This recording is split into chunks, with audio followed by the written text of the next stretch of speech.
बिहार के बख्तियारपुर के एक छोटे से गांव में एक साधारण से परिवार में जन्मा एक लड़का जो इंजीनियर बनने चला था, लेकिन उसकी किस्मत ने उसे नेता बना दिया।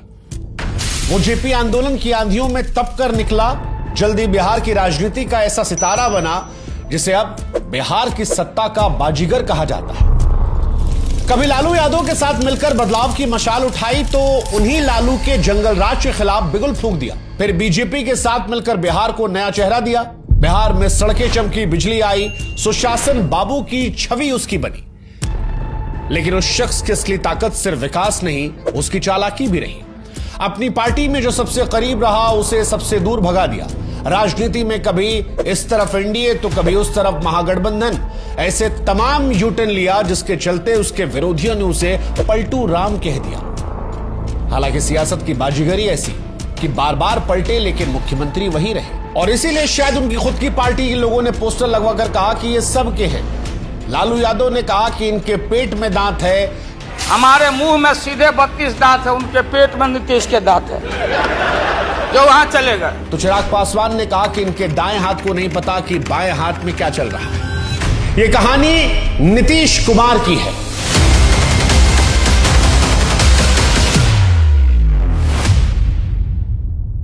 नीतीश कुमार की कहानी विकास की है, विश्वासघात की है, सपनों की है, साजिशों की है। यह कहानी है चालाकी की, चुप्पी की, पलटाव की और पकड़ की, जिसमें कोई दोस्त हमेशा रहा नहीं और कोई दुश्मन स्थायी बना नहीं। मगर इन सब से आगे बढ़कर यह कहानी उस सियासी संतुलन की है जिसने बिहार के गांव से लेकर दिल्ली के गलियारों तक हर किसी को सोचने पर मजबूर कर दिया कि आखिर नीतीश कुमार है किसके, या ये कहिए कौन है बिहार में जो बगैर नीतीश के अकेले सत्ता की कुर्सी को पकड़ सकता है। क्या आप अपने बिजनेस को नेक्स्ट लेवल पर ले जाना चाहते हैं, या उन लोगों से जुड़ना चाहते हैं जो रियल में ग्रोथ कर रहे? अगर हां तो ओडू कम्युनिटी डेज को मिस मत कीजिएगा। यह भारत का सबसे बड़ा टेक और बिजनेस इवेंट है जो 13 और 14 अगस्त को महात्मा मंदिर convention and exhibition centre Gandhinagar Gujarat में हो रहा है। यहां 20,000 से अधिक लोग आएंगे और इसके अलावा 200 से ज्यादा एग्जीबिशन, 200 से ज्यादा सेशन होंगे, और यहां पर आपको मिलेगा ओडू की लीडरशिप, ग्लोबल एक्सपर्ट और टॉप बिजनेस लीडर्स से मिलने का मौका। और हां, इसके बाद एक शानदार आफ्टर पार्टी भी है। यह इवेंट आपकी नॉलेज, नेटवर्किंग और बिजनेस अपग्रेडेशन का एक सॉलिड बूस्टर हो सकता है। ओडू एक all in one business management software है जिसमें 45+ ऐप जैसे कि CRM, HR, accounting, sales, marketing और बहुत कुछ है। तो ये ओडू जैसे प्लेटफॉर्म को समझने और इंडस्ट्री के लीडर से जुड़ने का एक शानदार मौका है। इस इवेंट में टॉप इन्फ्लुएंसर, फाउंडर और इनोवेटर्स आने वाले हैं। अगर आप भी लाइफ में ग्रोथ चाहते हैं तो अभी रजिस्टर करें, लिंक डिस्क्रिप्शन में दिया है। पहला ऐप लाइफ टाइम फ्री है और सिर्फ 580 रुपए महीने में मिलते हैं सारे ओडू ऐप्स, अनलिमिटेड कस्टमर सपोर्ट और होस्टिंग के साथ। लिंक डिस्क्रिप्शन में दिया है, जल्दी से रजिस्टर करें। इंडिया के सबसे बड़े बिजनेस और टेक्नोलॉजी इवेंट के लिए ओडू कम्युनिटी डेज 2025। अब शुरू करते हैं शुरू से नीतीश कुमार की कहानी को। साल था 1951, तारीख थी 1 मार्च। बिहार के बख्तियारपुर कस्बे में एक छोटे से घर में एक बच्चा पैदा हुआ। नाम रखा गया नीतीश कुमार। पिता का नाम था राम लखन सिंह जो आयुर्वेदिक वैद्य थे, लेकिन दिल में राजनीति का जज्बा था। आजादी की लड़ाई में पिताजी कई बार जेल गए थे, लेकिन आजादी के बाद जब कांग्रेस से टिकट मांगा तो उनकी जगह लाल बहादुर शास्त्री जी की बहन को टिकट दे दिया गया।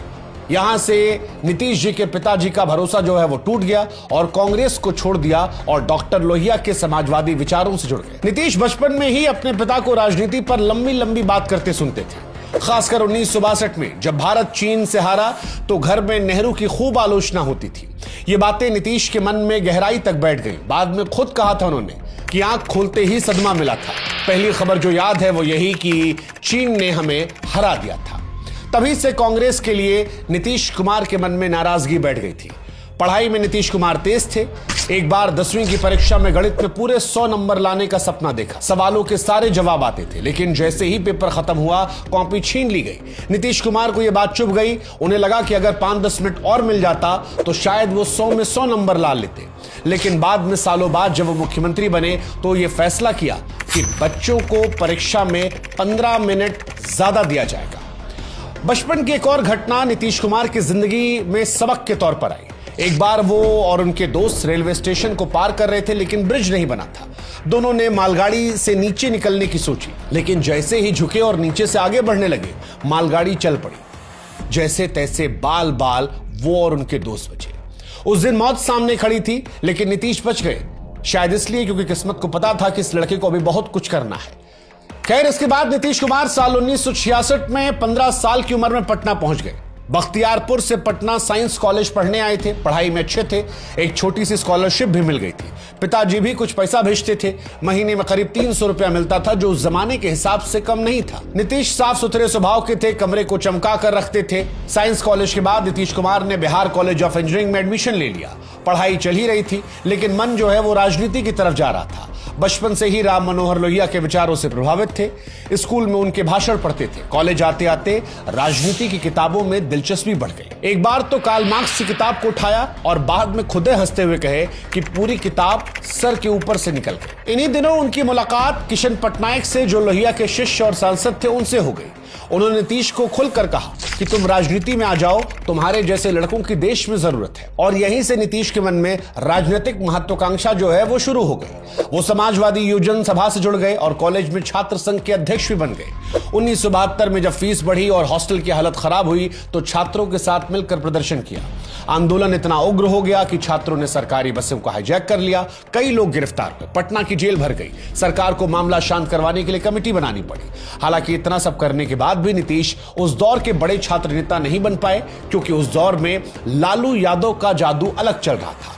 लालू यादव जो अपने संवाद में हंसी मजाक करते थे, कई बार हंसी ठिठोली तमाशा और ये सारी चीजें जनता को प्रभावित करती थी। लालू यादव ने उस दौर में ही जनता को अपने रंग में रंग लिया था।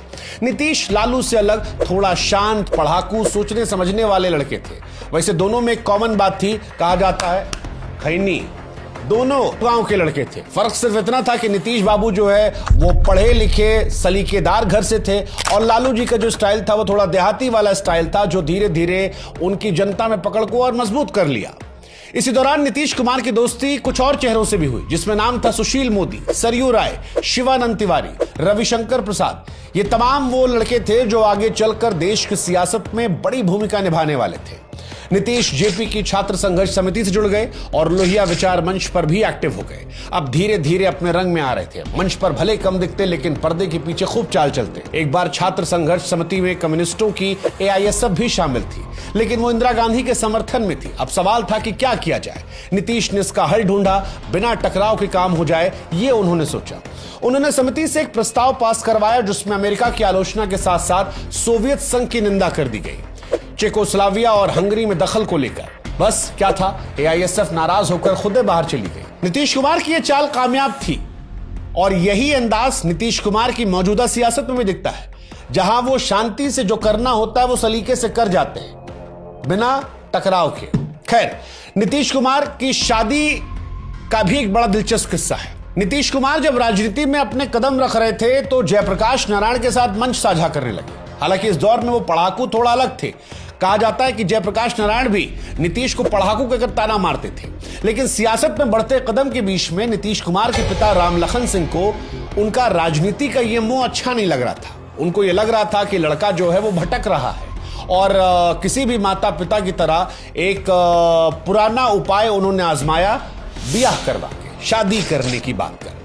लड़की चुनी गई, नाम था मंजू, जो पटना के मगध महिला कॉलेज में पढ़ती थी। नीतीश कुमार को इतनी जल्दी शादी करने का कोई इरादा नहीं था, लेकिन फिर दोस्तों ने समझाया कि चलो मंजू को एक बार देख आते हैं, तो उन्होंने ज्यादा विरोध भी नहीं किया। नीतीश कुमार को लेकर एक किताब है, नीतीश कुमार अतरंग दोस्तों की नजर।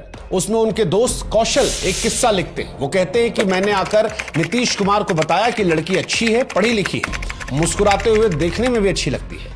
फिर यह सुनकर नीतीश जी मुस्कुरा दिए और शादी के लिए हामी भर दी। हालांकि नीतीश कुमार की शादी की कहानी इतनी आसान नहीं थी। असली मोड़ इसके बाद आया।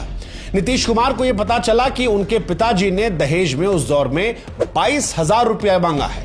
बस फिर क्या था, नीतीश यहीं से फट पड़े। शाम को वहां से 3 पहिया ऑटो में बैठकर गांव पहुंचे और सीधे पिताजी से लड़ने लगे। वजह थी, लोहिया से प्रेरित होकर पहले ही कसम खाई थी कि जीवन में दहेज नहीं लेंगे। नीतीश कुमार ने शादी से इनकार कर दिया। बाद में मामला बिगड़ने ही वाला था कि तभी उनके दोस्त बीच में आए और लड़की के घर वालों से साफ साफ कह दिया कि कोई दहेज नहीं लिया जाएगा, कोई तिलक भात नहीं होगा, शादी अगर होगी तो बस एक साधारण कोर्ट मैरिज। नीतीश कुमार ने खुद भी संदेश भिजवाया कि मैं लोहिया का शिष्य हूं, मेरी जिंदगी विचारों पर चलती है। आप चाहें तो दोबारा सोच सकते हैं आपको यह रिश्ता मंजूर है या फिर नहीं। कहने को बात सीधी थी लेकिन तेवर स्पष्ट थे। शादी का नया कार्ड छपा और उस कार्ड पर लिखा गया कि यह शादी तिलक दहेज शोषण युक्त है, कुप्रथाओं से मुक्त है। 1973 में 22 साल की उम्र में नीतीश कुमार की शादी मंजू जी से करा दी गई, बिना शोर शराबे के, सिर्फ विचारों की बुनियाद पर। नीतीश जी की शादी के बाद उनकी पर्सनल लाइफ बढ़िया चल रही थी, लेकिन देश का माहौल 1974 में गर्म हो गया था। इंदिरा गांधी की सरकार पर भ्रष्टाचार के आरोप लग रहे थे। जयप्रकाश नारायण सड़कों पर उतर चुके थे और देश भर के छात्र जेपी के साथ जुड़ने लगे थे। नीतीश, जिन्हें जेपी मजाक में पढ़ाकू कहते थे, वो भी इनके साथ थे। फिर सितंबर 1974 में नीतीश कुमार को मीसा के तहत गिरफ्तार कर लिया गया, लेकिन कुछ ही महीनों के बाद दिसंबर में उन्हें रिहा कर दिया गया। फिर आया वो दिन जिसने इतिहास को बदल दिया। 12 जून साल 1975 को इलाहाबाद हाईकोर्ट ने इंदिरा गांधी की संसद सदस्यता को रद्द कर दिया। बौखलाई सरकार ने 25 जून की रात देश में इमरजेंसी लगा दी। जेपी समेत तमाम विपक्षी नेताओं को जेल में ठूस दिया गया। उस रात नीतीश कुमार पटना के इंजीनियरिंग कॉलेज के हॉस्टल में थे। एक दोस्त भागते हुए आया और कहा कि नीतीश, तुम्हें पकड़ने पुलिस आ रही है, भाग जाओ। नीतीश अंडरग्राउंड हो गए, कभी यहां कभी वहां। लोकेशन हर कुछ घंटे में बदलनी पड़ती। जुलाई में वे फल्गु नदी किनारे गया में गुप्त मीटिंग में थे। लालू और कई नेता भी यहां मौजूद थे। तभी पुलिस ने यहां धावा बोल दिया। भागने का रास्ता सिर्फ एक था, 10 से 11 फुट की ऊंची दीवार जिस पर लकड़ियों का ढेर टिका हुआ था। नीतीश को वैसे तो ऊंचाई से डर लगता था, लेकिन उस दिन डर का मतलब गिरफ्तारी या कुछ और भी बुरा, और इसीलिए लालू और नीतीश दीवार पर चढ़े और दूसरी तरफ रेतीली फल्गु नदी में छलांग लगा दी। उनके साथ 50 साल के रामसुंदर दास भी कूद पड़े। लालू थक कर जमीन पर गिर पड़े। नीतीश की सोने की अंगूठी वहीं कहीं खो गई, लेकिन जान वो बच गई। करीब 10 से 11 महीने नीतीश कुमार अंडरग्राउंड रहे। फिर कुछ घंटे कहीं जाते ठहरते तो पुलिस को भनक लग जाती। इसके बाद साल 1976 की गर्मियों में एक मीटिंग थी भोजपुर जिले में नेता राम इकबाल सिंह के यहाँ। मीटिंग गांव के बाहर होनी थी। अलर्ट रहने की जिम्मेदारी नीतीश के दोस्त को दी गई, लेकिन उसी वक्त दोस्त के बेटा बीमार पड़ गया और दूसरा व्यक्ति लग गया जिसने लापरवाही की। पुलिस को खबर मिली। जैसे ही मीटिंग चली, पुलिस पहुंची और एक सिपाही ने नीतीश कुमार की कनपटी पर बंदूक रख दी। पुलिस वाला खुद घबराया था। इलाका उस दौर में इमरजेंसी विरोधियों का था, कुछ भी हो सकता था। लेकिन तब नीतीश ने धीरे से उसकी बंदूक हटाई और बड़े प्यार से कहा कि सुनो, इसकी जरूरत नहीं है, जहां मर्जी वहां ले चलो। नीतीश कुमार गिरफ्तार हो गए। पहले उन्हें बक्सर जेल ले जाया गया, लेकिन वहां पर उनकी लोकप्रियता कुछ लोगों को खटकने लगी। फिर फैसला हुआ कि भागलपुर सेंट्रल जेल ले जाया जाए। अब एक बड़ा दिलचस्प किस्सा यहां पर है। जब नीतीश कुमार को भागलपुर ले जाया जा रहा था, तब ट्रेन पटना पर रुकी। बारिश हो रही थी। अगली ट्रेन जो है वो सुबह की थी। इसके बाद नीतीश कुमार पुलिस से कहते हैं कि सुनो, मेरे ससुराल यहीं पर है, ऐसा करते हैं कि चलते हैं, वहीं रात गुजार लेते हैं। पुलिस वाला भी सोचा कि भला आदमी जो खुद गिरफ्तार हुआ है, भागेगा तो नहीं, इसके साथ चले चलते हैं। पुलिस वाला और नीतीश कुमार रिक्शे में बैठे। पानी में घुटनों तक डूबते हुए नीतीश को लेकर पुलिस ससुराल पहुंची। ससुराल जब वो पहुंचे तो उनको देखकर घर वाले खुश भी थे और दुखी भी, क्योंकि पत्नी मंजू वही थी। उनकी आंखों में खुशी के भी आंसू थे, दुख के भी। खुशी इस बात की कि पति दिखाई पड़ रहा है, दुख इस बात का कि पुलिस वाला लेकर आया और सवेरे जेल जाएंगे। खैर, खाने पीने की व्यवस्था हुई। एक रात घर में और फिर अगली सुबह जेल की ओर रवानगी हो गई। लेकिन नीतीश कुमार टूटे नहीं। इमरजेंसी में 9 महीने जेल काटने के बाद जब देश में लोकतंत्र लौटा तो नीतीश भी वापस मैदान में कूद पड़े।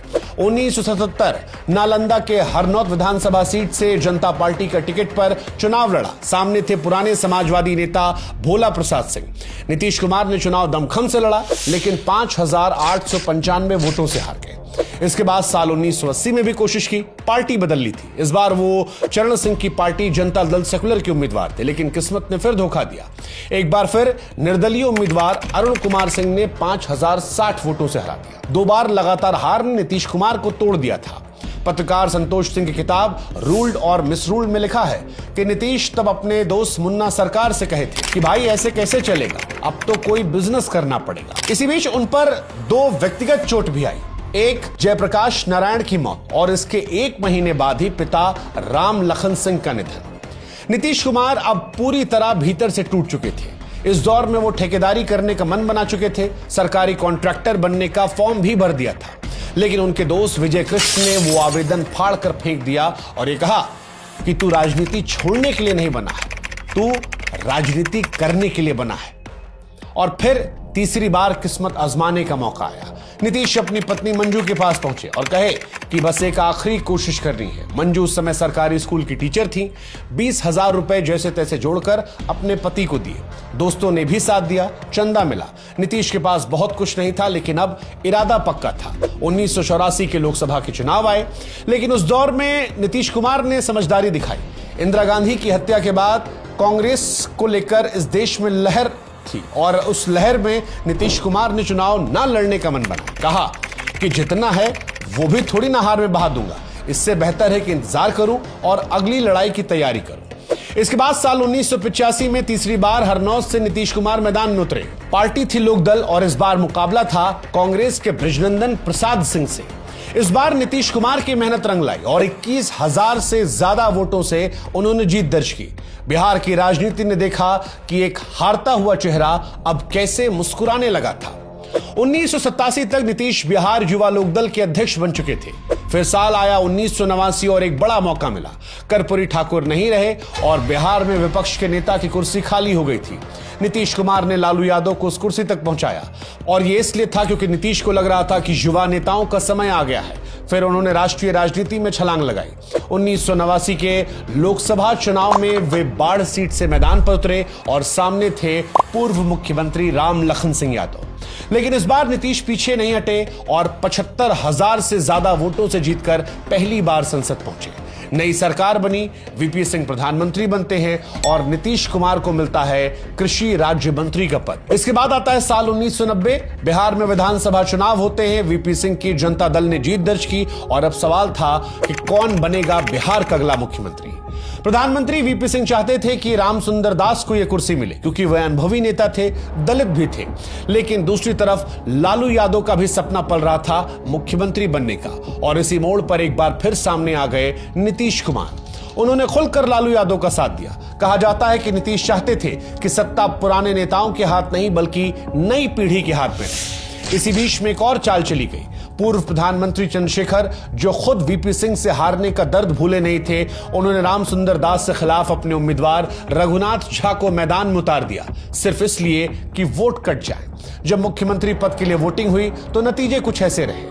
लालू यादव को मिले 59 वोट, रामसुंदर दास को मिले 56 वोट और रघुनाथ झा को मिले 14 वोट। यानी अगर झा का वोट चंद्रशेखर नहीं काटते तो उस दौर में लालू यादव मुख्यमंत्री नहीं बनते और दास वो जीत जाते। लेकिन यहां पर असली जीत जितनी लालू यादव की थी उतनी ही नीतीश कुमार की भी थी। उन्होंने समय पर फैसला लिया, सही गठजोड़ किया और लालू प्रसाद यादव को मुख्यमंत्री बनवा दिया। 18 मार्च साल 1990 को जब लालू यादव मुख्यमंत्री पद की शपथ ले रहे थे, तब नीतीश कुमार दिल्ली से आकर खुद शामिल हुए। तब भले ही मंच पर लालू थे, लेकिन पर्दे के पीछे से लालू को धक्का देने का जो हाथ था वो नीतीश कुमार का था। और नीतीश भी इस बात को कभी कभी खुद को याद दिलाते हैं। जैसे कि मार्च 2025 में बिहार विधानसभा में जब तेजस्वी यादव सामने थे तो नीतीश कुमार ने कहा कि तुम्हारे पिता को हमने ही मुख्यमंत्री बनवाया था। 2015 के एक इंटरव्यू में भी साफ साफ कहा था कि हमने लालू यादव का समर्थन इसलिए किया क्योंकि वो हमारी पीढ़ी के थे। हमें सत्ता पुराने नेताओं से निकालकर नई पीढ़ी को देनी थी। जब दोस्ती टूटी, गठबंधन ढह गया तो नीतीश और लालू का ब्रेकअप भी हो गया। अब ये ब्रेकअप कैसे हुआ ये भी आपको बताते हैं। नीतीश कुमार ने कभी सोचा नहीं था कि जिस दोस्त को मुख्यमंत्री बनवाया एक दिन उनसे उनका बैर हो जाएगा, लेकिन सियासत की यही खूबसूरती है। 1990 में केंद्र में वीपी सिंह की सरकार गिरी और नीतीश का मंत्री पद चला गया। जब पटना लौटे तो सोचा कि राज्य सरकार तो उनकी अपनी है, एक गेस्ट हाउस मिलेगा ही, लेकिन लालू सरकार ने उन्हें जगह देने से मना कर दिया। नीतीश अपने पुराने दोस्त अरुण कुमार के घर चले गए, मगर लालू ने अरुण का ट्रांसफर करवा दिया और उनका फ्लैट किसी और को दे दिया। नीतीश ने लालू को समझाने की कोशिश की, लेकिन जवाब मिला, हमें गवर्नेंस सिखाओगे? सत्ता वोट बैंक से मिलती है, ना कि शासन से। दिल्ली के बिहार भवन में एक मीटिंग में नीतीश और लालू के रिश्ते की कब्र खुद गई। नीतीश लल्लन सिंह समेत कुछ नेताओं के साथ मांगों की लिस्ट लेकर लालू से मिलने पहुंचे थे। मीटिंग कुछ मिनट चली, फिर कहा जाता है उस दौर में झड़प हुई, गाली गलौच और झगड़ा भी हुआ। लालू चिल्लाए, निकल बाहर, पकड़ के बाहर फेंको। नीतीश और उनकी टीम बिना कुछ कहे बाहर निकल गई। बाहर आते ही नीतीश ने अपने साथियों से कहा, अब साथ चल पाना मुश्किल होगा। फिर बीजेपी नेता सरयू राय से एक पत्र ड्राफ्ट करवाया जिसमें लालू यादव से गठबंधन को तोड़ने का ऐलान था उस चिट्ठी में नीतीश कुमार ने लिखा कि आपसे उम्मीद थी कांग्रेस की तरह भ्रष्ट नहीं होगे, लेकिन आपने सिर्फ अपने लोगों को फायदा पहुंचाने में दिलचस्पी दिखाई। अब आपके साथ रहना व्यर्थ है। शरद यादव को जैसे इस पत्र की भनक लगी, उन्होंने लालू यादव को माफी मांगने के लिए कहा। लालू तैयार हो गए, लेकिन नीतीश कुमार ने मना कर दिया। शरद यादव ने कहा कम से कम पत्र की भाषा नरम कर दो। नीतीश ने उल्टा उसमें और तीखे शब्द जोड़ दिए। ये चिट्ठी फिर गायब हो गई। सालों के बाद पत्रकार श्रीकांत को इसकी एक प्रति मिली, लेकिन आखिरी पन्ना नहीं था। बाद में शिवानंद तिवारी और सरयू राय ने बताया कि उस गायब पन्ने में क्या लिखा था। लिखा था कि इन हालात में आपसे अलग होकर राजनीति करना उचित समझता हूं। 1992 तक नीतीश और लालू के बीच में बातचीत पूरी तरह से बंद हो गई थी। लालू सत्ता के शिखर पर थे और नीतीश राजनीति के अंधेरे में अकेले। लालू ने कैबिनेट में नीतीश की भूमिका को मजाक बनाकर भी कहा कि ये तो क्लर्क है, फाइल पढ़ना, साइन करना, बाबूगिरी वाला काम करना, हमसे भी वही करवाना चाहता है। नीतीश इस दौर में टूटा हुआ महसूस कर रहे थे। वे ना तो साथ रह पा रहे थे और ना ही खुलकर अलग हो पा रहे थे। लेकिन फिर एक मौका मिला वैशाली लोकसभा के उपचुनाव का। यह लालू यादव की साख की लड़ाई थी। नीतीश ने प्रचार तो नहीं किया, लेकिन गैर यादव पिछड़ों को एक संकेत मिल गया कि नीतीश अब लालू के साथ नहीं है और लालू के उम्मीदवार हार गए। अब नीतीश को उम्मीद की एक किरण दिखाई पड़ी। 1993 में नीतीश ने एक नई मांग रखी, मंडल आयोग के तहत मिले आरक्षण में अति पिछड़ों का अलग से कोटा दिया जाए। लालू ने ना सुना, उल्टा अफवाह उड़ा दी कि कुर्मी और कोरी जातियां आरक्षण से बाहर होंगी। गैर यादव पिछड़ी जातियां नाराज हो गई। फरवरी 1994 में पटना के गांधी मैदान में कुर्मी समुदाय की एक बड़ी रैली हुई। लालू ने नीतीश को संदेश भिजवाया, अगर रैली में गए तो देशद्रोह माना जाएगा। नीतीश गए भी और पूरे दम से मंच से बोले भी। कहा कि भीख नहीं, हिस्सेदारी चाहिए। जो सरकार हमें नजरअंदाज करेगी वो ज्यादा दिन सत्ता में नहीं रह पाएगी। और यही वो मौका था जब गठबंधन पूरी तरह से टूट गया। कुछ महीनों के बाद 19 अक्टूबर साल 1994 को नीतीश ने जॉर्ज फर्नांडिस और बाकी साथियों के साथ मिलकर समता पार्टी का गठन किया। पटना में हुई पहली रैली में नारा गूंजा, लालू यादव से बिहार बचाओ। नीतीश कुमार ने भाषण दिया, यह विश्वासघाती सरकार है। लेकिन जब 1995 के विधानसभा चुनाव हुए तो लालू यादव की पार्टी ने बड़ी जीत हासिल की। समता पार्टी को बहुत ही कम वोट मिले और 271 उम्मीदवारों की जमानत जब्त हो गई। नीतीश एक बार फिर से दो राहे पर खड़े थे, जहां पर ना आगे दिख रहा था ना पीछे कोई सहारा। वो दिल्ली लौट गए, लेकिन संसद भी नहीं गए। लालू यादव से सीधी टक्कर लेने वाले नीतीश कुमार को जल्द ही समझ में आ गया था कि बिहार की सत्ता तक पहुंचने का रास्ता अकेले नहीं कटेगा। उन्हें कोई ऐसा साथी चाहिए था जो ताकतवर भी हो और जिसके पास वोट बैंक भी हो, जो उनके पास नहीं था। और यही सोचकर उन्होंने भाजपा की तरफ देखा, जिनके पास सवर्ण जातियों का मजबूत समर्थन था। नीतीश की समता पार्टी के पास कुर्मी, कोरी और दूसरी पिछड़ी जातियों का आधार था। दोनों का मेल रणनीतिक था, आदर्शों से ज्यादा जरूरतों का। उन्होंने लाल कृष्ण आडवाणी जैसे बड़े नेताओं से बात की और एक नया गठबंधन खड़ा कर दिया। 1996 के लोकसभा चुनाव में नीतीश की रणनीति रंग लाई। भाजपा को 18, समता पार्टी को 3 सीटें मिली, जबकि लालू की जनता दल 33 से गिरकर 22 पर आ गई थी।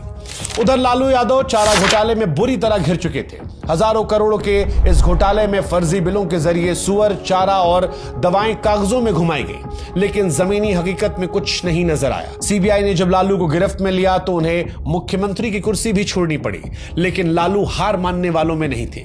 जेल जाने से पहले एक मास्टर स्ट्रोक खेला और अपनी पत्नी राबड़ी देवी को बिहार का मुख्यमंत्री बना दिया और खुद जेल से सरकार चलाने लगे। हालांकि नीतीश कुमार, जो लालू के विरोधी थे, इसे कैसे बर्दाश्त करते। उन्होंने इस पारिवारिक सरकार को पेटीकोट सरकार कहकर पूरे बिहार में लालू हटाओ रैलियां शुरू कर दी। जनता पर असर पड़ा और साल 1998 के चुनाव में गठबंधन ने 54 में से 29 सीटें जीत ली। लेकिन इस बढ़त के जोश में नीतीश एक बड़ी चूक कर बैठे। उन्होंने केंद्र से राबड़ी को बर्खास्त करने की मांग कर दी। कांग्रेस ने संसद में इस प्रस्ताव को नाकाम कर दिया और राबड़ी दोबारा मुख्यमंत्री बन गए। एक बार फिर लालू ने जेल में रहते हुए नीतीश को राजनीतिक की चौसर पर मात दे दी थी। फिर साल 1999 में वाजपेयी की सरकार गिरी और चुनाव दोबारा होते हैं। इस बार नीतीश और भाजपा का गठबंधन और मजबूत हुआ। 54 में से 42 सीटें जीत ली गई। अब नीतीश को पूरा भरोसा हो चला था कि 2000 के विधानसभा चुनाव में उनकी सरकार बननी तय है। लेकिन लालू यादव ने फिर सबको चौंकाते हुए 124 सीटें हासिल की, जबकि एनडीए सिर्फ 122 सीटों पर अटक गया। सिर्फ 2 सीटें, पर राजनीति में कभी कभी यही 2 कदम सत्ता की सीढ़ी से पार्टियों को नीचे ढकेल देता है। हालांकि नीतीश अभी भी झुकने वाले नहीं थे। उनके पास दिल्ली की ताकत थी। राज्यपाल विनोद पांडे को फोन आया कि मुख्यमंत्री नीतीश कुमार को बनाओ। 3 मार्च 2000 को उन्होंने शपथ ले ली। अब उनके पास बहुमत साबित करने के लिए 1 हफ्ता था। निर्दलीय विधायक, जिनमें से कई पर आपराधिक आरोप थे, जैसे कि सूरज भान, रंजन तिवारी, रमा सिंह, ये नीतीश को समर्थन देने के लिए तैयार थे।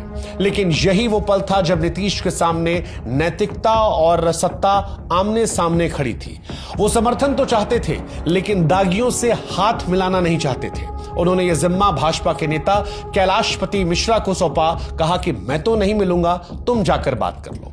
मिश्रा जेल में जाकर विधायकों से मिले, लेकिन जब वे विधायक समर्थन देने आए तो नीतीश कुमार से बिना पूछे उनके कमरे में घुस गए। नीतीश कुमार जिंदाबाद के नारे लगाने लगे, कैमरे चमके, तस्वीरें खिंच गई और अगले दिन देश के तमाम अखबारों में ये तस्वीरें थीं।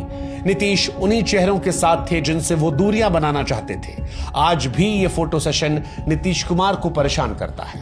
हालांकि इन सब के बावजूद भी नीतीश कुमार बहुमत नहीं जुटा पाए और नीतीश ने फ्लोर टेस्ट से पहले ही इस्तीफा दे दिया। लालू यादव की चाल एक बार फिर चल पड़ी। एक तरफ उनके करीबी कांग्रेस के 8 विधायकों को होटल में बंदूक की नोक पर रखे थे, तो वहीं दूसरी तरफ सोनिया गांधी से मिलकर सांप्रदायिक ताकतों को रोकने की अपील कर रहे थे। नतीजा फिर से वही हुआ।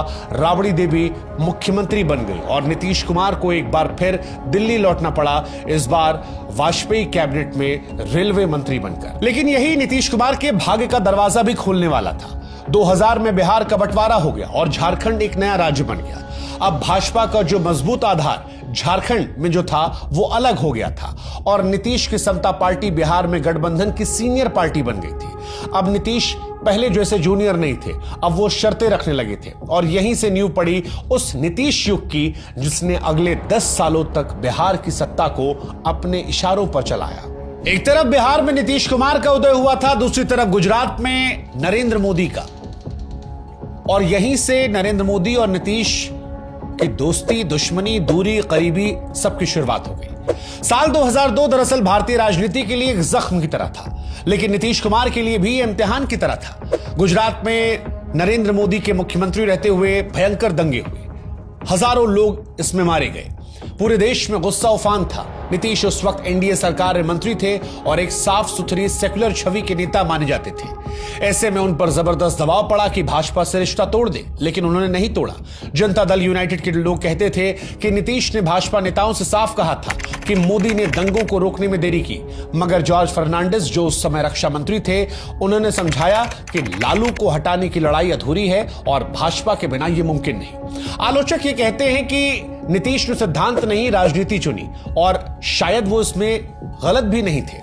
1 साल बाद खुद नीतीश अपने बयानों से दुनिया को चौंकाते हैं। दिसंबर 2003 में गुजरात के कच्छ में एक रेलवे परियोजना का उद्घाटन करते हुए वे कहते हैं कि नरेंद्र भाई को सिर्फ गुजरात तक सीमित नहीं रहना चाहिए, देश को उनकी जरूरत है। नीतीश कुमार दंगों को धब्बा तो कहते थे, लेकिन ये भी जोड़ते थे कि केवल बुरा याद रखना और अच्छा भूल जाना भी ठीक नहीं है।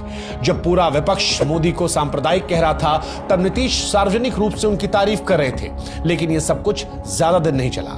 2004 के लोकसभा चुनावों में एनडीए को हार का सामना करना पड़ा। बिहार में जेडीयू भाजपा गठबंधन केवल 11 सीटें जीत पाया। खुद नीतीश, जो लगातार 5 बार बाढ़ से सांसद थे, इस बार हार गए। उन्हें यकीन हो गया कि गुजरात दंगे उनकी छवि पर असर डाल रहे हैं, खासकर बिहार के मुस्लिम वोटरों में। उन्होंने अपनी रणनीति को बदला और नरेंद्र मोदी से दूरियां बना ली। 2005 में जब बिहार के विधानसभा चुनाव हुए तो नीतीश ने साफ साफ कहा कि मोदी बिहार में प्रचार नहीं करेंगे। इस चुनाव में लालू को 75 सीटें मिली, एनडीए को 92। बहुमत नहीं आया और नीतीश ने पिछली गलती से सीखते हुए सत्ता के लिए जोड़तोड़ नहीं की।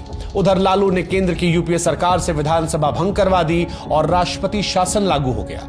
नीतीश सुप्रीम कोर्ट पहुंचे और फैसला उनके पक्ष में आया, लेकिन तब उनके दिमाग में एक नई योजना आई और वो योजना थी कि अगर अगला चुनाव नीतीश को मुख्यमंत्री का चेहरा बनाकर लड़ा जाए तो जनता उन्हें साफ साफ विकल्प के रूप में स्वीकार कर सकती है।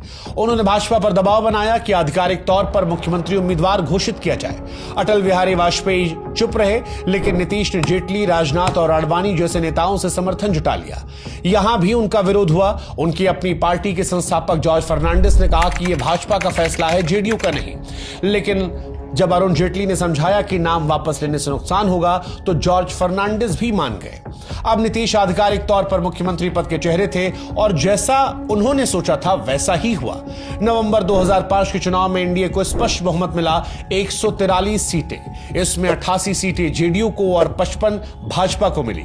25 नवंबर 2005 को नीतीश कुमार ने मुख्यमंत्री पद की शपथ ली और यहीं से सुशासन बाबू के युग की शुरुआत हो गई। इस जीत ने उन्हें दो बातें सिखाई। एक, अगर जनता को भरोसे का चेहरा मिले तो गठबंधन जीत दिला सकता है, और दूसरा, उन्हें यह लगा कि नरेंद्र मोदी को बिहार की राजनीति से दूर रखना उनके लिए सही रणनीति है। यह फॉर्मूला उन्होंने अगले कई चुनावों में अपनाया। 2005 में जब नीतीश कुमार ने मुख्यमंत्री पद की शपथ ली तो बिहार की किस्मत को मानो एक नई स्याही मिल गई। दशकों से जो राज्य जंगल राज के नाम से बदनाम था, वहां पहली बार किसी ने मंच से कहा कि अब अपराध नहीं, विकास की बात होगी।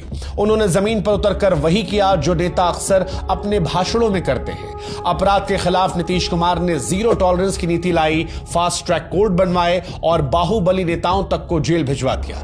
नतीजा चौंकाने वाला था। 5 सालों में बिहार का क्राइम रेट 68% तक गिर गया। पहली बार जनता ने महसूस किया कि राज डर से नहीं, न्याय से भी चल सकता है। पर नीतीश ने सिर्फ अपराध पर नकेल नहीं कसी, बिहार की नस भी पकड़ ली। शिक्षा और सम्मान, स्कूल जाने वाली लड़कियों को साइकिल दी गई, जो जल्द ही मुख्यमंत्री साइकिल योजना के नाम से घर घर में चर्चा का विषय बन गई। लड़कियों के स्कूल में उपस्थिति एक झटके में बढ़ी। शिक्षकों में भारी कमी थी, इसे दूर करने के लिए 2,70,000 शिक्षकों की भर्ती की गई। सरकारी स्कूलों को बदलने की भी कोशिशें तेज हो गई। इसी बीच नीतीश ने सामाजिक न्याय को भी नई परिभाषा दी। दलितों में सबसे वंचित वर्ग को महादलित घोषित किया गया और अलग योजना का लाभ मिला। अति पिछड़ों को आरक्षण दिया और महिलाओं को पंचायतों में 50% सीटें देकर जमीनी सत्ता में भागीदारी दी गई। महादलितों और महिलाओं और अति पिछड़ों में नीतीश के लिए एक स्थायी भरोसा पैदा हुआ, जिसने राजनीति के हर उतार चढ़ाव में नीतीश कुमार का साथ दिया। इन सब के बीच देश में नरेंद्र मोदी के गुजरात मॉडल की चर्चा भी तेज हो रही थी, लेकिन नीतीश और मोदी के रास्ते साफ तौर पर अलग थे। 2009 के लोकसभा चुनाव में नीतीश ने दो टूक कह दिया, नरेंद्र मोदी बिहार में प्रचार नहीं करेंगे। उन्हें डर था कि मोदी की मौजूदगी से उनका सेकुलर चेहरा धुंधला पड़ जाएगा। लेकिन राजनीति में जो सबसे अप्रत्याशित होता है वह मंच पर सबसे तेज चमकता है। पंजाब के लुधियाना में एक रैली के दौरान मोदी ने अचानक नीतीश कुमार को गले लगा लिया, हाथ पकड़कर उठा दिया। नीतीश के लिए दृश्य उतना ही असहज था जितना किसी विरोधी के साथ मंच पर बैठना। राहत बस इतनी थी कि बिहार में वोटिंग खत्म हो चुकी थी, लेकिन इस तस्वीर ने नीतीश कुमार का पीछा नहीं छोड़ा। जून 2010 में जब नीतीश कुमार भाजपा के बड़े नेताओं, जिसमें आडवाणी, जेटली और सुषमा स्वराज को पटना में डिनर पर बुलाते हैं, तो एक दिन पहले ही बिहार के अखबारों में एक बड़ा विज्ञापन छपा। इसमें लिखा था कि गुजरात सरकार ने बिहार को बाढ़ राहत के लिए 5 करोड़ दिए हैं और साथ ही छपी थी वो लुधियाना वाली हाथों में हाथ वाली तस्वीर। नीतीश कुमार फट पड़े, न सिर्फ डिनर को रद्द किया बल्कि गुजरात सरकार का पैसा भी लौटा दिया। यह उनके राजनीतिक जीवन का सबसे साफ संदेश था, सत्ता भले साझा हो लेकिन नरेंद्र मोदी से साझेदारी नहीं होगी। और फिर आया अक्टूबर नवंबर 2010 का चुनाव। नीतीश अपने सबसे मजबूत मोर्चे पर लड़ रहे थे, विकास, कानून व्यवस्था और सुशासन। भाजपा जेडीयू का गठबंधन एनडीए इस चुनाव में ऐतिहासिक जीत दर्ज करता है। 243 में से 206 सीटें आती हैं। जेडीयू अकेले 115 सीटें जीतती है और नीतीश कुमार एक बार फिर से मुख्यमंत्री बन जाते हैं। यह सिर्फ एक चुनावी जीत नहीं थी, यह उस नेता की स्वीकार्यता थी जिसने नारे नहीं नतीजे दिए थे। और यह साफ हो गया था कि बिहार में एक नया चेहरा बना है जिसे जनता मुख्यमंत्री नहीं बल्कि सुशासन बाबू कहकर पुकारती है। 2010 में भारी जीत के बाद जब नीतीश कुमार दोबारा मुख्यमंत्री बने तो ऐसा लगा कि बिहार एक स्थिर और स्पष्ट नेतृत्व के हाथों में है। लेकिन यहीं से असल खेल पर्दे के पीछे शुरू हो गया। एक ऐसी लड़ाई शुरू हुई जो उस वक्त जोर से नहीं बोली जा रही थी लेकिन हर फैसले में सुनाई पड़ रही थी।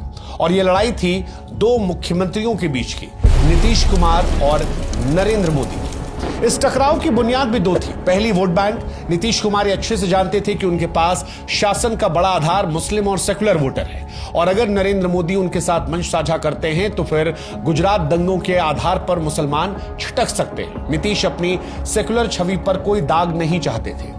लेकिन दूसरी वजह थी महत्वाकांक्षा। 2010 के बाद देश की राजनीति करवट ले रही थी। यूपीए सरकार घोटालों में घिरी थी।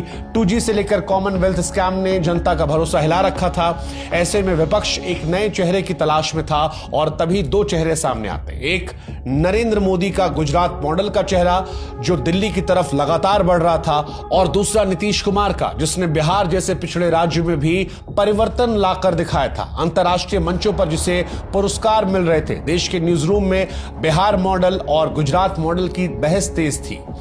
नीतीश कुमार के लिए अब यह सिर्फ दोस्ती और फासले का मामला नहीं था, यह सत्ता के सबसे ऊंचे सिंहासन की तरफ बढ़ने की एक लंबी दौड़ थी, जहां पर नरेंद्र मोदी या फिर नीतीश कुमार में एक ही इंसान हो सकता था जो फिनिश लाइन को पार कर सकता था।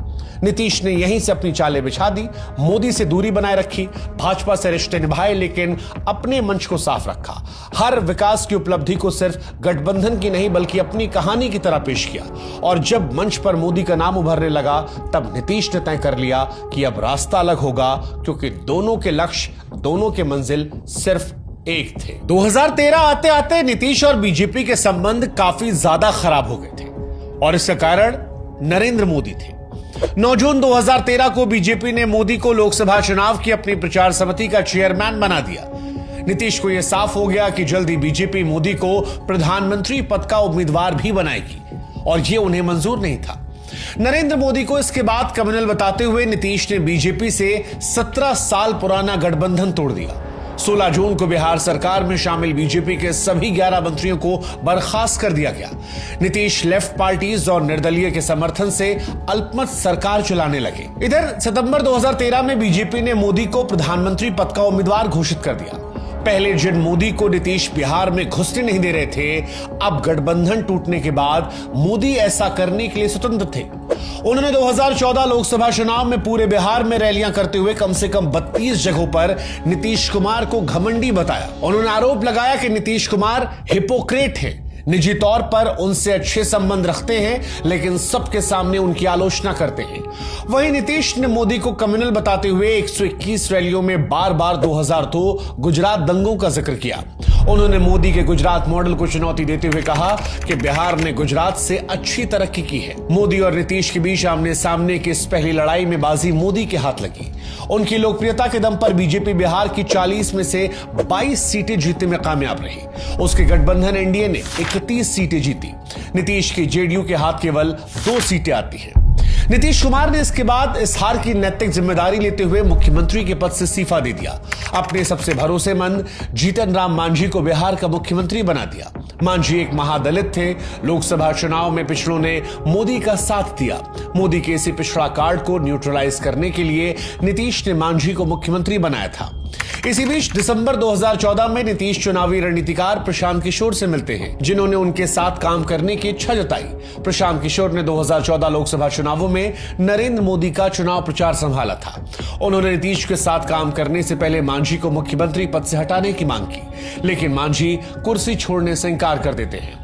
कहा गया कि वे बीजेपी के हाथों में खेल रहे हैं। जेडीयू ने पार्टी से निकाल दिया, फिर भी मांझी ने मुख्यमंत्री का पद नहीं छोड़ा। बीजेपी उन्हें समर्थन दे चुकी थी, लेकिन इसके बावजूद मांझी के पास पूर्ण बहुमत नहीं था। आखिरकार मजबूर होकर फरवरी 2015 में मुख्यमंत्री के पद से इस्तीफा दिया और नीतीश कुमार एक बार फिर से मुख्यमंत्री बन गए। 2014 की लोकसभा हार नीतीश कुमार के लिए सिर्फ एक चुनावी पराजय नहीं थी, ये उनके आत्मविश्वास और बिहार में उनकी पकड़ की कड़ी परीक्षा थी। उन्होंने मुख्यमंत्री कुर्सी छोड़ी, मांझी को दी, फिर वापस ली, लेकिन उन्हें पता था कि अगर 2015 के विधानसभा चुनाव नहीं जीते तो राजनीतिक पुनर्जन्म की उम्मीदें भी जाती रहेगी। लेकिन सामने अकेली बीजेपी नहीं थी, बल्कि नरेंद्र मोदी थे, देश के सबसे लोकप्रिय नेता, नीतीश के सबसे बड़े राजनीतिक प्रतिद्वंदी। अकेले लड़ा तो पराजय तय थी, इसीलिए नीतीश ने वो किया जिसमें वो माहिर हैं, राजनीतिक रेखाएं मिटाकर नए गठबंधन बनाना। उन्होंने हाथ मिलाया उसी लालू यादव से जिसके खिलाफ कभी जंगल राज का नारा देकर वो सत्ता में आए थे। कांग्रेस को भी साथ लिया और बना दिया महागठबंधन, जेडीयू, आरजेडी और कांग्रेस की तिकड़ी। नीतीश कुमार इस बात को जानते थे कि सिर्फ सीटों का नहीं बल्कि संविधान, सम्मान और सोच का चुनाव होगा। चुनाव प्रचार का जिम्मा नीतीश ने एक नए खिलाड़ी प्रशांत किशोर को सौंपा, जो 2014 में मोदी के लिए काम कर चुके थे। शुरू में प्रशांत महागठबंधन के पक्ष में नहीं थे, लेकिन धीरे धीरे वो लालू नीतीश के बीच कड़ी दूत और डील मेकर बन गए। उन्होंने सीटों का बंटवारा तय करवाया और लालू से गारंटी ली कि मुख्यमंत्री नीतीश कुमार बनेंगे। चुनाव से पहले ही लालू ने मंच से ऐलान कर दिया कि मुख्यमंत्री नीतीश कुमार ही बनेंगे। इधर प्रधानमंत्री मोदी ने भी अपनी पूरी ताकत झोंक दी थी। रैलियों पर रैली, भाषण पर हमला और फिर वो बयान आया जिसने पूरा चुनाव पलट दिया। नीतीश के डीएनए में गड़बड़ी है। मोदी का इरादा नीतीश की छवि पर चोट करना था, लेकिन नीतीश ने उसी वार को बिहार की अस्मिता का मुद्दा बना लिया। उन्होंने मोदी को चिट्ठी लिखी, आपके बयान से 10 करोड़ बिहारियों का अपमान हुआ है। उन्होंने वही हथियार इस्तेमाल किया जो मोदी खुद गुजरात में बार बार चला चुके थे। मुझ पर हमला मतलब पूरे राज्य पर हमला। नीतीश ने इस बयान को गांव गांव तक पहुंचाया, डीएनए से डिग्निटी का सफर रच दिया।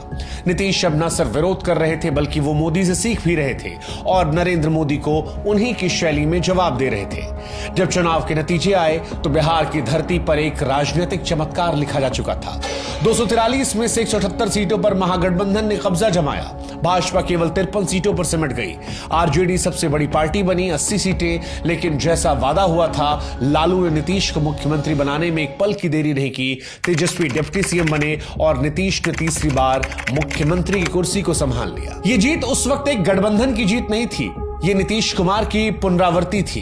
वो फिर से साबित कर चुके थे कि राजनीति में कोई स्थायी दुश्मन नहीं होता, बस सही वक्त पर चलने वाली चाल ही स्थायी होती है। 2015 की भारी जीत के बाद जब नीतीश कुमार ने सत्ता संभाली तो उनका अगला कदम किसी को अंदाजा नहीं था। सरकार बने कुछ ही महीने हुए थे कि उन्होंने एक ऐसा फैसला किया जिसने पूरे देश का ध्यान खींच लिया। बिहार में पूर्ण शराबबंदी का फैसला। यह फैसला जितना साहसी था उतना ही जोखिम भरा।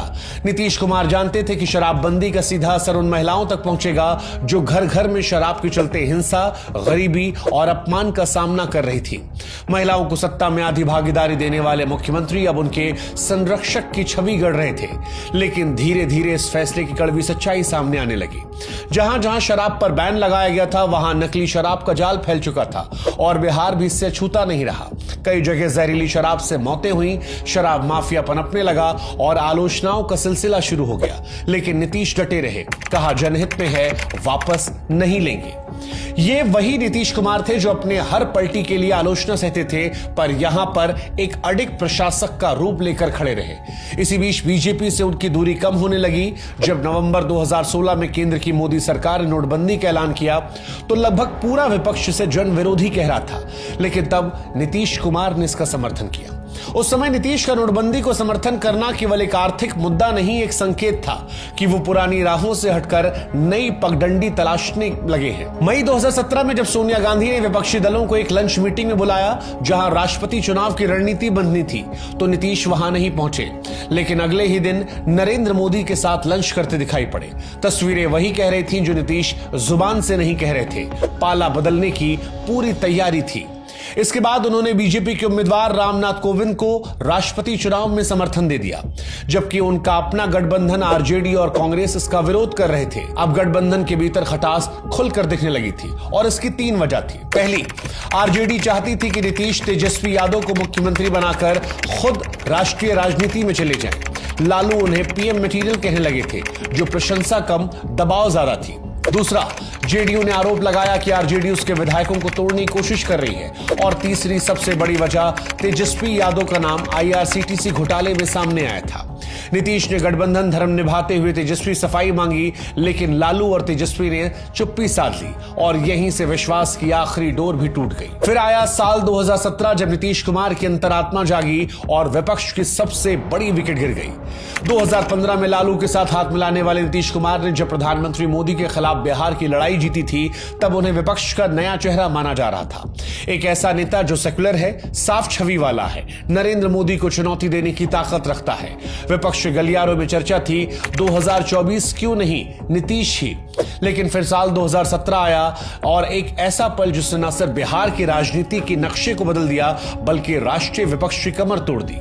26 जुलाई 2017 को नीतीश कुमार ने अचानक घोषणा की कि अंतरात्मा की आवाज कह रही है कि अब वो आरजेडी के साथ नहीं चल सकते।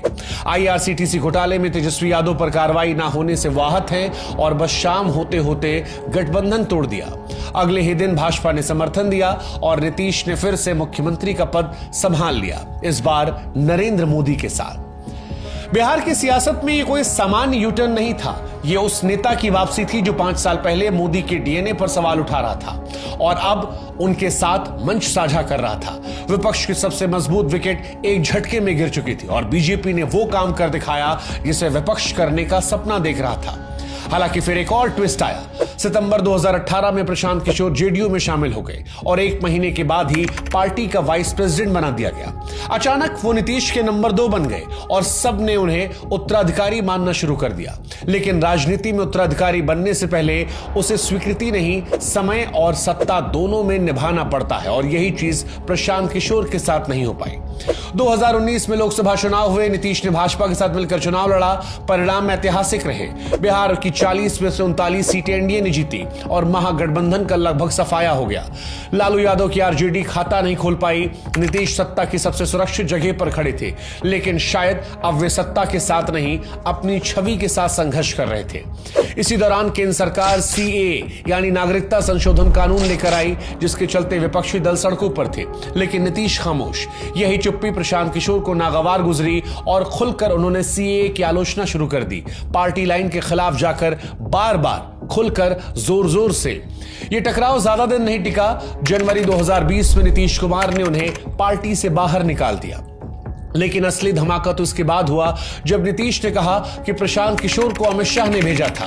उनके 2 बार कॉल करने पर पीके को जेडीयू में लेने के लिए कहा था।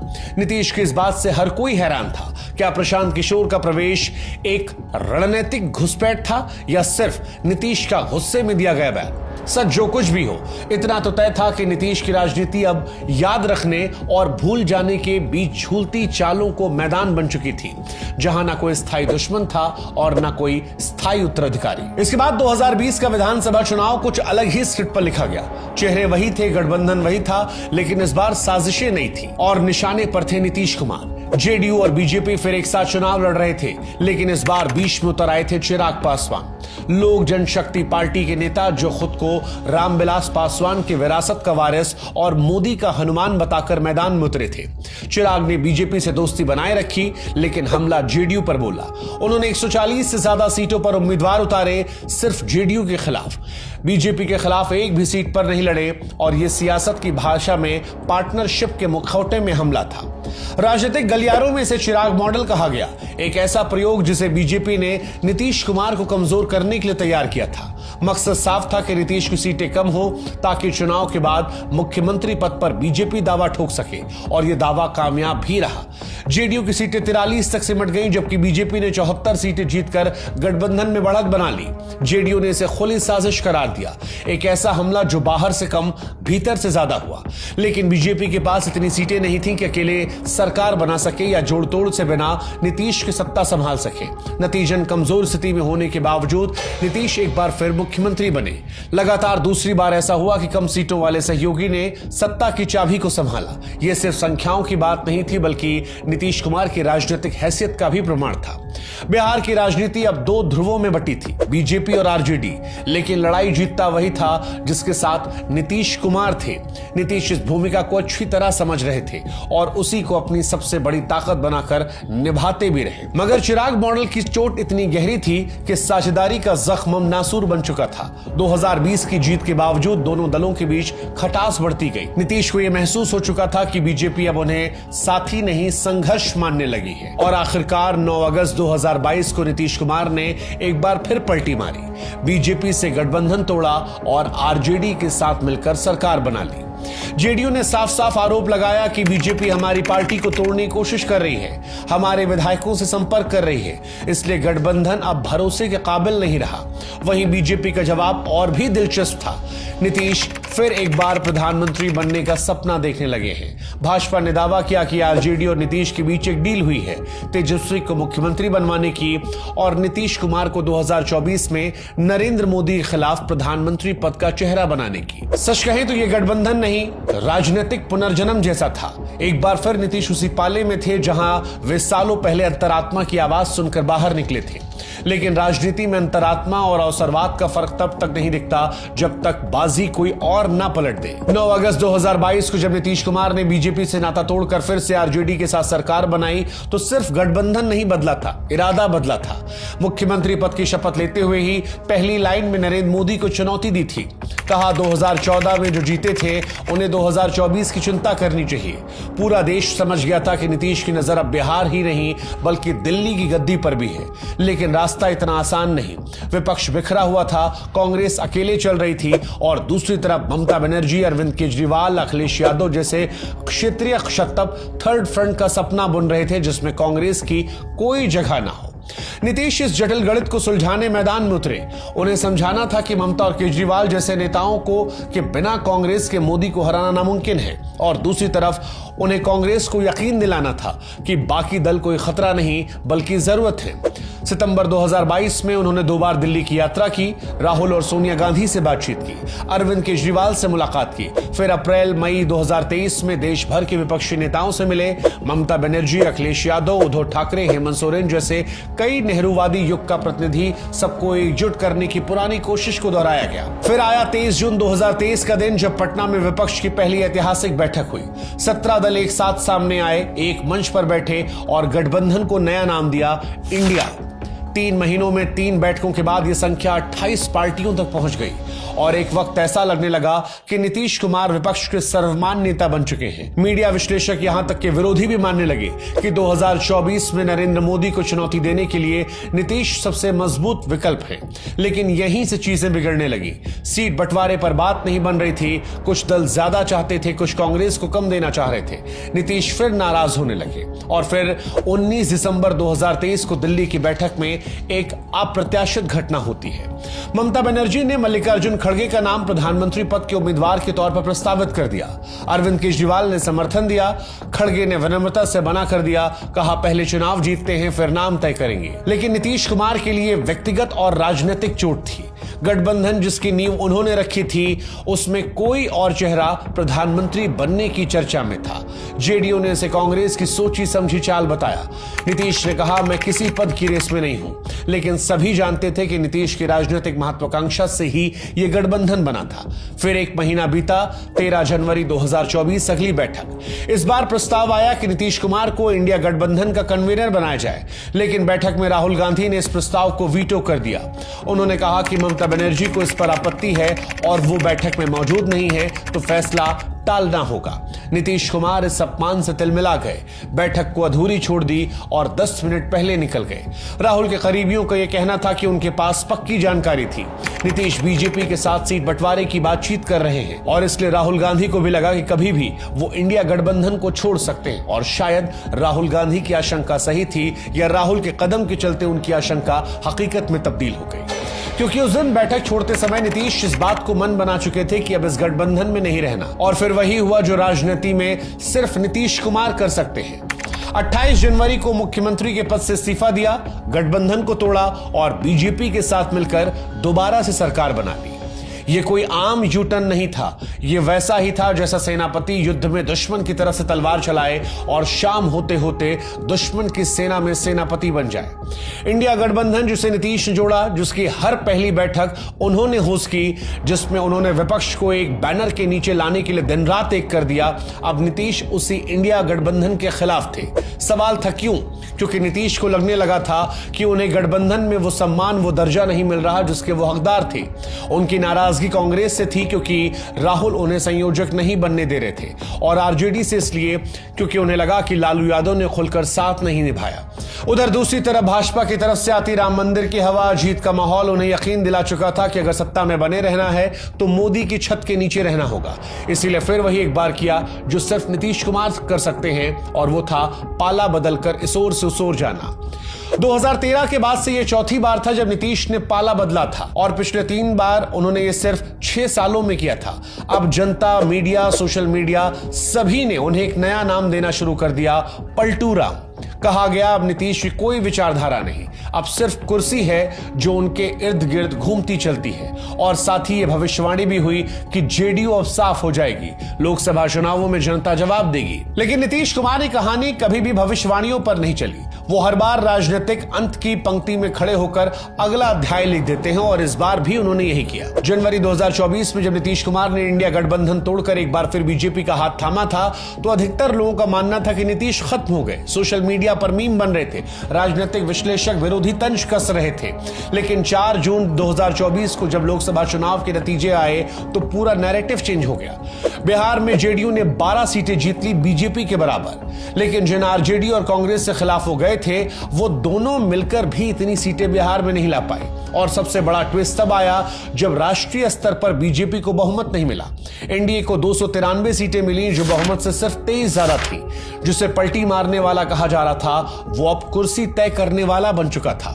जिसकी राजनीति को अंतहीन पलटियों की थकान मान लिया गया था वो फिर से सत्ता की धुरी बन गया था। यह दावा हुआ कि इंडिया गठबंधन की ओर से भी उन्हें प्रधानमंत्री बनने का ऑफर दिया गया, लेकिन नीतीश ने इसे इंकार कर दिया।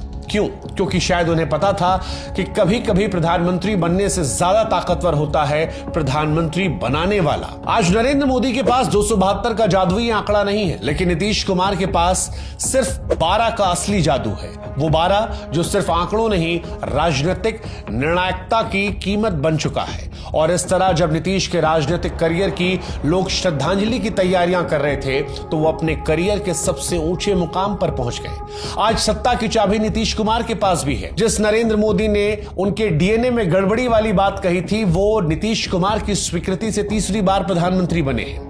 नीतीश कुमार कोई विचारधारा नहीं, कोई गठबंधन नहीं, बल्कि राजनीति की सबसे सटीक टाइमिंग का नाम है। और शायद यही कारण है कि बिहार ही नहीं बल्कि देश की सत्ता की भी असली सेंटर वही है। चुप, शांत, लेकिन निर्णायक। सियासत के सबसे बुजुर्ग और सबसे चालाक खिलाड़ी के इर्द गिर्द एक बार फिर वही सवाल मंडरा रहा है कि अब नीतीश कुमार का आगे क्या। बिहार के आने वाले विधानसभा चुनाव की आहट के साथ नीतीश कुमार और उनकी पार्टी जेडीयू के भविष्य को लेकर चर्चाएं तेज हो गई हैं। वजह वही पुराने 2 सवाल, सेहत और उत्तराधिकारी। कहा जा रहा है कि नीतीश कुमार अब पहले से ज्यादा बीमार रहने लगे हैं। वो थके हुए रहते हैं, वो अक्सर चीजों को भूल जाते हैं। और दूसरी सबसे बड़ी बात यह कि उन्होंने अपनी पार्टी में कभी किसी को बराबर खड़े होने नहीं दिया। दरअसल नीतीश ने कभी किसी को अपनी छाया में फलने नहीं दिया। जॉर्ज फर्नांडिस के साथ पार्टी बनाई, फिर उनको साइडलाइन कर दिया।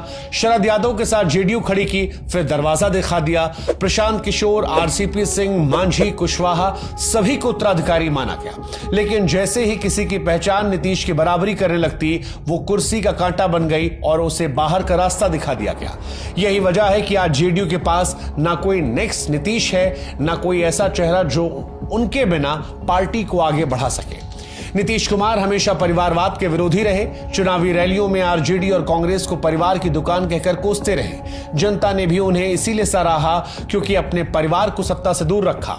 लेकिन अब लगता है कि राजनीति के आखिरी मोड़ पर आकर नीतीश भी वही रास्ता पकड़ने वाले हैं जिस पर चलने वालों को आज तक कोसते आए हैं। और इसीलिए उनके इकलौते बेटे निशांत कुमार का नाम अक्सर सामने आ रहा है।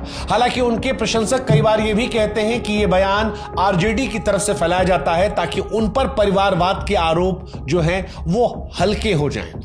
कई सारी कहानियां हैं। कुछ कहते हैं कि अंदर खाने विरासत चल रही है कि नीतीश अपनी राजनीतिक विरासत को सौंपने की तैयारी में है। लेकिन कुल मिलाकर नीतीश क्या करते हैं ये शायद सिर्फ और सिर्फ नीतीश कुमार ही समझ सकते हैं। और जैसा एक दौर में कहा गया था कि नीतीश के बाएं हाथ में क्या वो दाएं को नहीं पता चलता, ऐसे ही नीतीश का उत्तराधिकारी को लेकर अगला कदम क्या होगा ये किसी और को नहीं पता चल सकता। लेकिन कुल मिलाकर यह बदलाव सिर्फ सत्ता की कमजोरी नहीं, एक अनकहे डर की गवाही भी है कि सत्ता चली गई तो कौन याद रखेगा, क्या कोई और सुशासन बाबू बनेगा। दरअसल नीतीश कुमार की पूरी राजनीति एक धीरे धीरे बिछाई गई बिसात जैसी रही। कभी सिद्धांतों के नाम पर, कभी विकास के नाम पर, कभी गठबंधन की जरूरत बताकर। और उन्होंने सत्ता के लिए वैचारिक पार्टियों की ऐसी मिसाल गढ़ी कि लोग आज भी कहें भरोसा नहीं कि नीतीश बाबू कब किधर कहां चले जाए। लेकिन चलेंगे जरूर और रुकेंगे नहीं। यही उनकी सबसे बड़ी कामयाबी है कि तमाम पलटियों के बावजूद आज भी वो बिहार की गद्दी पर बैठे हैं। नीतीश कुमार सबके हैं लेकिन कुर्सी पर भी नीतीश कुमार हैं और इसीलिए नीतीश कुमार को खारिज करना आसान नहीं। नीतीश ने बिहार को सड़कों, बिजली, स्कूलों, कानून और सामाजिक न्याय की नई परिभाषा दी। लड़कियों को स्कूल तक लाने के लिए साइकिल बांटी, पंचायत में महिलाओं को आरक्षण दिया, महादलितों अति पिछड़ों को सत्ता में हिस्सेदारी दी। यही वजह है कि हर पलटी के बावजूद भी एक कोर वोट बैंक हमेशा उनके साथ खड़ा रहा। हालांकि इन सब से तर उनका एक दूसरा चेहरा भी है, जो बार बार गठबंधन पलटने, वैचारिक उलटफेर और सत्ता से चिपके रहने की भूख है, और जिसके चलते उनकी क्रेडिबिलिटी कमजोर हो जाती है। वो नेता जो नरेंद्र मोदी का विरोध करते हुए इंडिया गठबंधन का चेहरा बने, अब उसी मोदी सरकार में खासम खास रहे। तो यह सवाल उठता है कि क्या नीतीश की कोई विचारधारा है, या कुर्सी से जुड़े रहना ही उनकी नजर में असली सियासत का नजरिया है। खैर, इतिहास उन्हें किस रूप में याद रखेगा, यह देखने वाली बात है। क्या नीतीश कुमार एक ऐसे नेता के तौर पर जाने जाएंगे जिसने बिहार को बदलने की हिम्मत दिखाई, या फिर वो चतुर सियासतदान जिसने कुर्सी बचाने के लिए सिद्धांतों से भी समझौता कर दिया? शायद जवाब अभी नहीं आया है, क्योंकि नीतीश का आखिरी अध्याय अभी आना बाकी है। और ऐसा भी हो सकता है कि नीतीश कुमार की सबसे बड़ी राजनीतिक चाल अभी तक खेली ही ना गई हो। यही नीतीश कुमार को नीतीश कुमार बनाती है, और यही देश के सभी नेताओं से उन्हें अलग कर जाती है। नीतीश कुमार की ये कहानी आपको कैसी लगी, हमें जरूर बताइएगा। हमारे साथ व्हाट्सएप पर जुड़ेगा, और अगर किसी और शख्स की कहानी को आप सुनना चाहते हैं तो कमेंट सेक्शन में उसका नाम जरूर डाल दीजिएगा। फिलहाल आज के लिए इतना ही। जय हिंद, जय भारत, नमस्कार।